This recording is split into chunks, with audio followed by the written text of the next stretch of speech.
Welcome back. Let's go into the first game.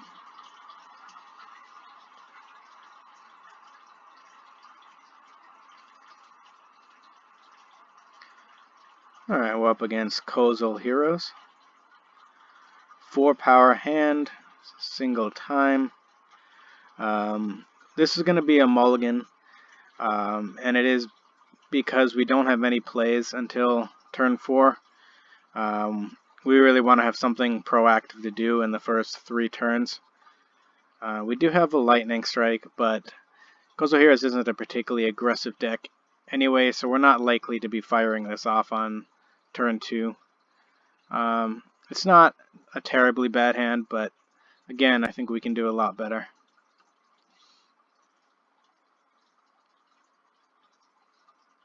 And this is better.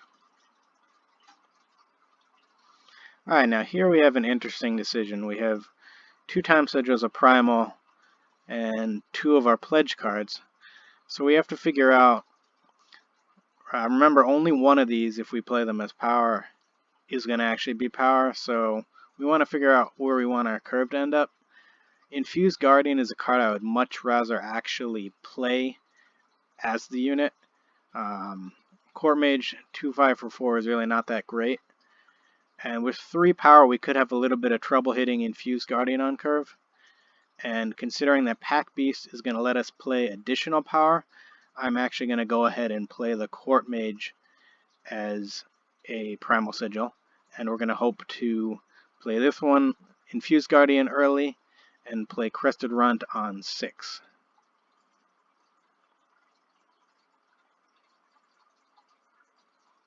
And I just completely punted.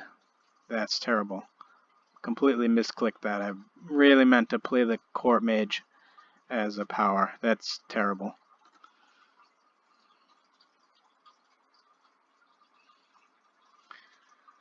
Sometimes when you're recording videos, you end up talking through the right play and then doing not exactly what you wanted to do.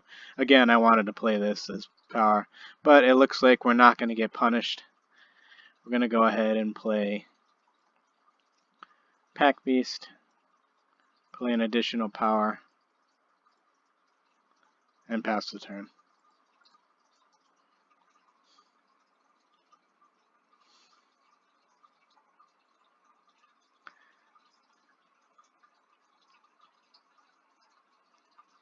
Alright, he's got a 1/4 flying lifesteal.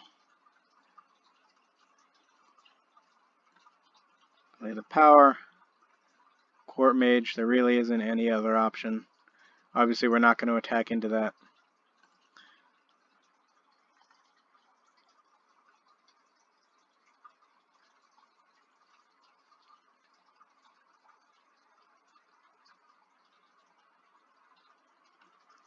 Play the power. Pass the turn.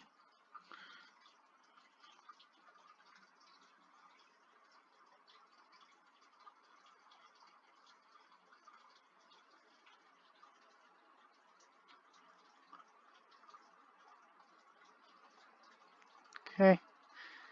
Gonna go ahead and play Infused Guardian and pass. Again, we don't have any attacks. This is just gonna end up gaining the AI life.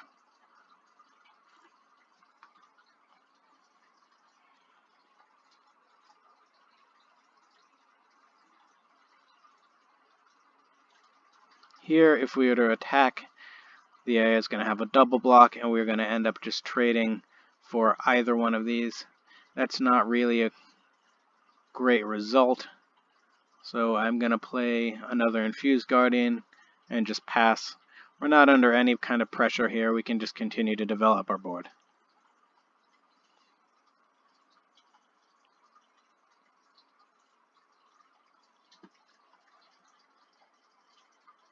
Alright, there's our power.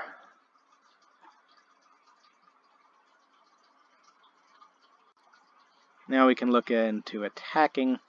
If we do attack here, AI is most likely going to have to block with a couple of units. If they were to just block with a 3/2 and a 1/4, that's not dealing enough damage to kill this. And if they block here, I think that's actually a pretty reasonable trade for us. AI hasn't shown any kind of fast spell yet. I don't think it's very likely that we're going to see another 3-2 blocker. I do feel it's worth attacking with both of these at this point, and then we're going to play this and get another 6-5.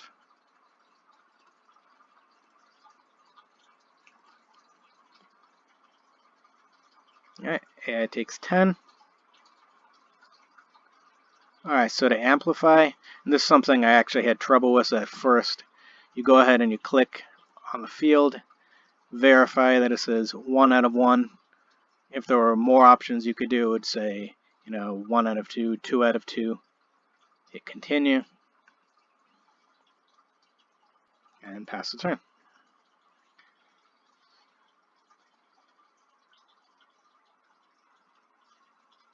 Alright.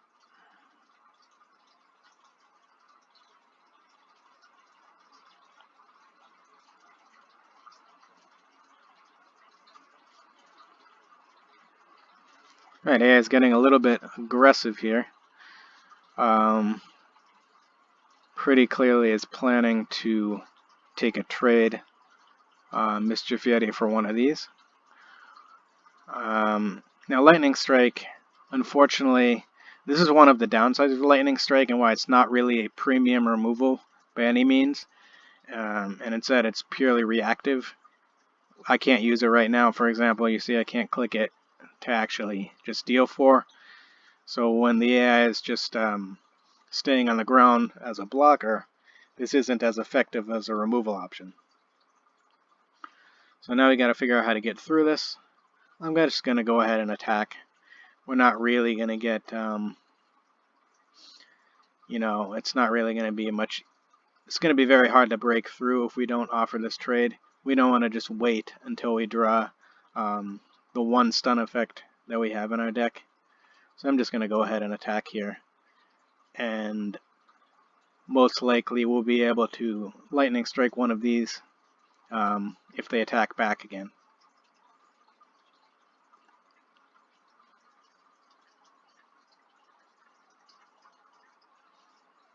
Gonna go ahead and just play out our hand.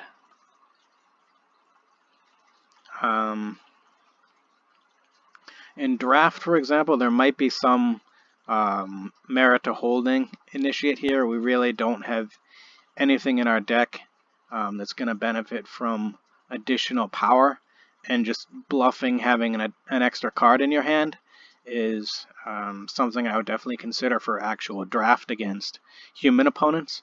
But against the AI, they don't play around any kind of combat trick anyway, so we may as well just take the unit, just develop the board.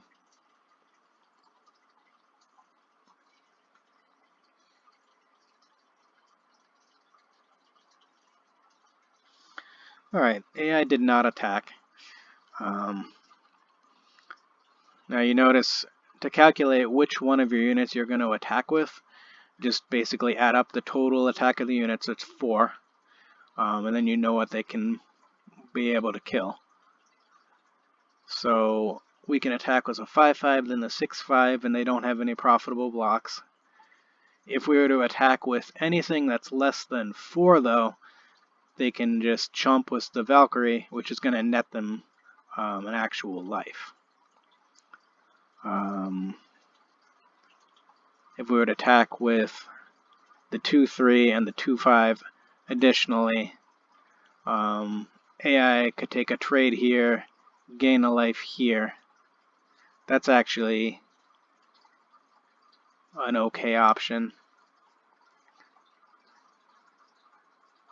Simply because a net gain of 1 versus the additional damage of 2, or trading off here, is fine. But we're going to clearly hold back these units. So I'm going to attack with these guys.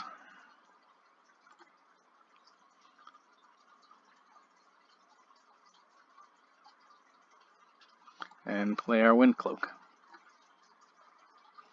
And again, notice that AI did gain 1 life here on the bounce, but took an extra 2 from this because they didn't want to trade.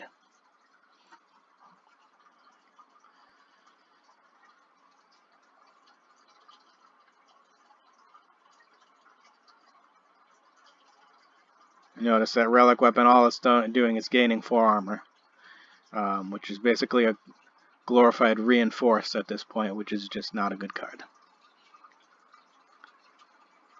Here, our attack plan is exactly the same as last turn. Hold back the 1/1s for obvious reasons.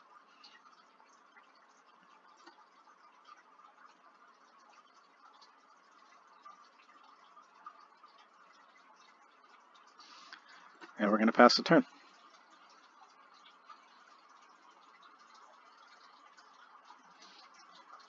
Alright. Now, let's just see. If we were to attack next turn, if we run this out, attack next turn, AI is going to be able to go to 4, and they're going to be very dead. Just go ahead and play that. Yeah, we can even silence it if we want. A space. And on to the next game.